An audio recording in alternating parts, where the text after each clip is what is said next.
Shalom Alaikum, berjumpa lagi dengan saya pada perenungan hari ini tanggal 28 Januari 2025. Kembali saudara di pagi yang cerah ini saudara, saya mau mengajak saudara untuk bersama-sama bersyukur di dalam doa kepada Tuhan Allah kita, dan juga jangan lupa berilah senyuman dan sapaan kepada sesama kita. Kita awali perenungan pagi hari ini dengan tanda kemenangan kita. Dalam nama Bapa dan Putra dan Roh Kudus, amin. Melakukan kehendak Bapa. Bacaan liturgi hari ini diambil dari Ibrani 10 ayat 1 sampai dengan 10 dan dilanjutkan dengan Injil Markus 3 ayat 31 sampai dengan 35. Saudara-saudaraku yang terkasih di dalam kasih Kristus, ada peringatan Tuhan Yesus bagi kita semua melalui Injil hari ini saudara. Pada hari terakhir, banyak orang akan berseru kepadaku, Tuhan, Tuhan, bukankah kami bernubuat demi namamu dan mengusir setan demi namamu, dan mengadakan banyak mukjizat demi namamu juga. Matius 7 ayat 22. Saudara, orang ini saudara telah melakukan segala pekerjaan Tuhan. Dia melakukan pelayanan kemana-mana, pelepasan, mengusir setan yang kerasukan, di mana nama Tuhan yang diutamakan. Tapi Yesus tegaskan kembali, pada waktu itulah aku akan berterus terang kepada mereka dan berkata, aku tidak pernah mengenal kamu, nyalah daripadaku kamu sekalian pembuat kejahatan. Matius 7 ayat 23. Kenapa Tuhan Yesus mengenyahkan dia saudara? Bukankah dia telah melakukan perintah Yesus untuk melayani? Hati-hati saudaraku yang terkasih. Hati-hati dengan diri kita saudara yang telah banyak pelayanan kemana-mana. Mendoakan orang sakit, mengusir yang kerasukan di dalam nama Yesus, melayani di penjara-penjara dan lain sebagainya saudara. Hati-hati.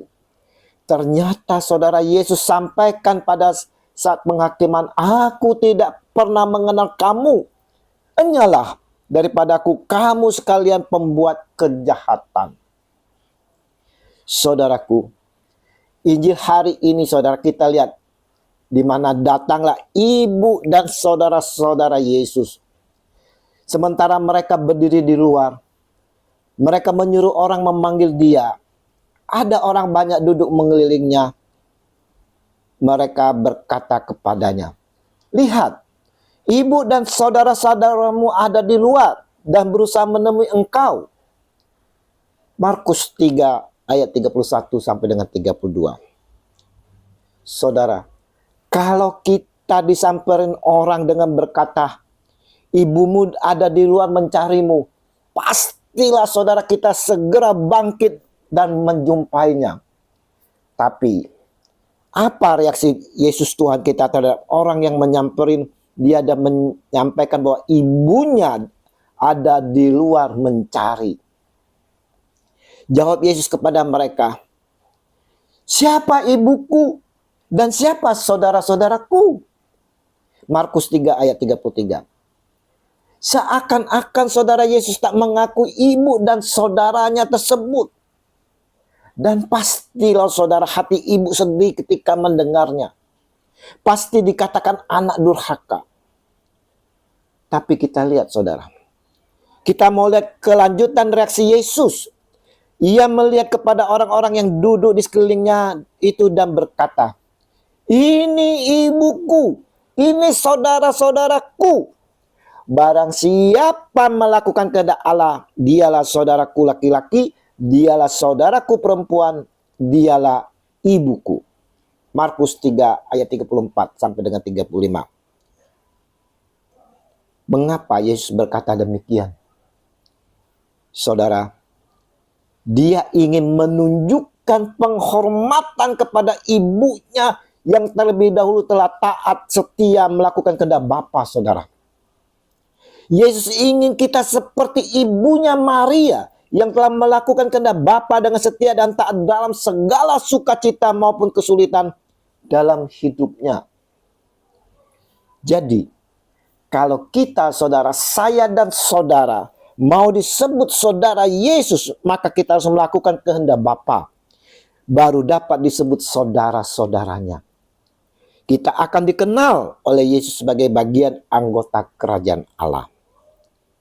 Apa yang menjadi kehendak Bapa yang harus kita lakukan? Contoh sebagian dari kehendak Bapa yang dapat kita lakukan adalah yaitu saudara. Yang pertama, saudara percaya kepada Yesus Kristus dan mengikutinya dengan setia dan taat. Jadi yang pertama percaya. Kedua, saudara, kita harus menjalankan 10 hukum perintah Allah. Yang dimana termasuk di situ tidak mencuri, tidak berbohong, dan lain sebagainya. Mengasihi musuh, bertobat dari dosa, hidup kudus, menjaga hati bersih dan murni, menjaga diri dari segala yang jahat di mata Tuhan, mempersembahkan hidup kita seluruhnya bagi Tuhan. Inti dari kesemuanya ini, saudara, adalah hidup dalam penuh kasih dan mau mempersembahkan secara total tubuh, jiwa, dan roh kita kepada Allah. Dan melakukan kehendaknya.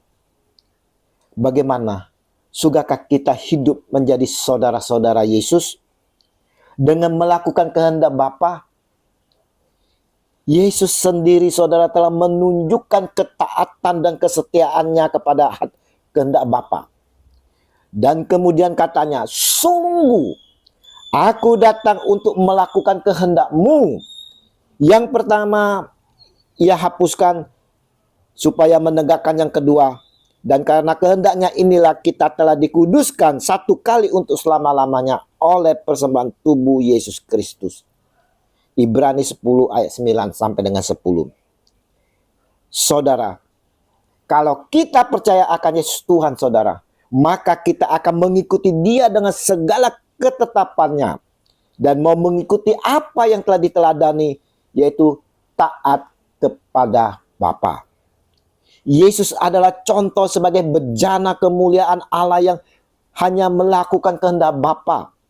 Dia tidak melakukan menurut keinginannya sendiri, saudara, melainkan hanya kepada Bapa. Inilah pernyataan Yesus Kristus yang kita percayai. Aku berkata kepadamu, sesungguhnya anak tidak dapat mengerjakan sesuatu dari dirinya sendiri jikalau tidak ia melihat Bapa mengerjakannya.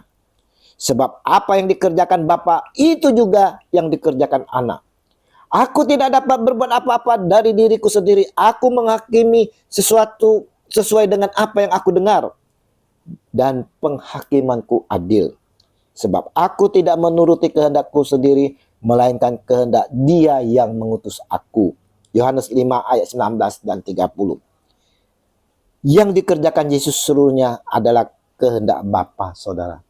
Banyak ayat-ayat yang menyatakan Yesus melakukan kehendak Bapa, yaitu pertama, makananku ialah melakukan kehendak Dia yang mengutus aku dan menyelesaikan pekerjaannya. Yohanes 4 ayat 34. Ayat yang lain, saudara, dikatakan sebab aku telah turun dari surga bukan untuk melakukan kehendakku, tetapi untuk melakukan kehendak Dia yang telah mengutus aku. Yohanes 6 ayat 38. Aku telah mempermuliakan engkau di bumi dengan jalan menyelesaikan pekerjaan yang engkau berikan kepadaku untuk melakukannya. Yohanes 17 ayat 4. Jelas, saudaraku yang terkasih, Yesus telah melakukan kehendak Bapa dengan sempurna hingga wafat di atas kayu salib. Adakah kita juga mau, saudara, melakukan yang dikehendaki Yesus? Kalau kita mau menjadi saudara-saudara Yesus, kita juga mau melakukan kehendak Bapa, saudara, kehendak Yesus, dan mau mengikuti apa yang telah dilakukan oleh Yesus. Dengan demikian kita akan disambut oleh Yesus karena kita dikenal yang telah melakukan kehendak Bapa. Marilah saudara-saudaraku yang terkasih, kita memiliki hati yang selalu bersih dan murni, menjaga diri dan menyucikan dari segala yang jahat di mata Tuhan, sehingga menjadi bejana kemuliaan Allah yang mau melakukan kehendak Bapa senantiasa. Terpujilah Kristus Tuhan Sang Raja semesta alam kini dan sepanjang segala masa. Amin. dalam nama Bapa dan Putra dan Roh Kudus. Amin. Shalom. Alehim.